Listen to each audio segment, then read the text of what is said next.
tabaraka wa ta'ala. Ils sont surtout basés sur la parole d'Allah suivante. Dans la sourate Maryam, verset 65, Allah dit رب السماوات والأرض وما بينهما فاعبده واصطبر لعبادته هل تعلم له سميا. رب السماوات والأرض, Allah est le Seigneur des cieux de la terre. Il n'y a aucune personne qui s'est associée à Allah dans la gloire de la création des cieux de la terre. Et le Seigneur des cieux de la terre, on peut aussi son contenu, leur contenu.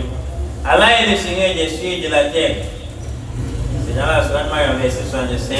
Vous allez trouver, je pense que c'est le premier verset de la page 70. Allah dit Wama baynahuma.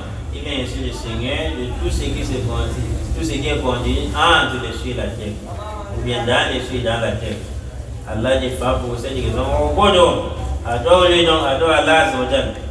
Wastabir et persiste dans son adoration. Adore-le,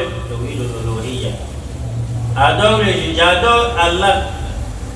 Mais le tawhid uluhiyya avait dit je dois uniquement adorer Allah. Mais Allah dit ici dans ce passage adore-le. Qu'est-ce qui indique que adore Allah signifie adore uniquement Allah pour avoir le tawhid uluhiyya?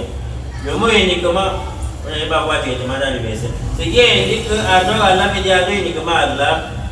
C'est ce qui précède dans le verset. Pourquoi il doit adorer uniquement Allah?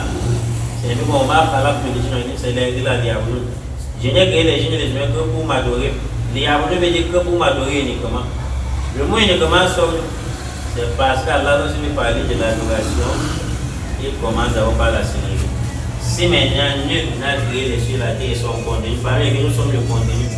Si nul ne m'a créé à part Allah, Allah me rappelle cela, c'est-à-dire adore-le veut dire adore-le uniquement. Parce qu'il n'y a pas de Dieu créateur. C'est le tawhid al-uluhiyya. Wastabir li ibadati hal ta'lamu lahu samia. Connais-tu un homonyme à Allah? Connais-tu celui qui a le nom complet parfait d'Allah, qui peut porter le nom d'Allah parfaitement? La réponse c'est non. S'il n'y a pas un homonyme à Allah, dans ce nom il y a attribut. Il n'y a pas un roi des rois en dehors d'Allah. C'est non, si tu surnommes quelqu'un roi des rois, ça c'est le chèque. Tu as attribué un homonyme à Allah. Donc ceci c'est le tawhid al-uluhiyya, ar-rububiyya, al-asma' wa sifat.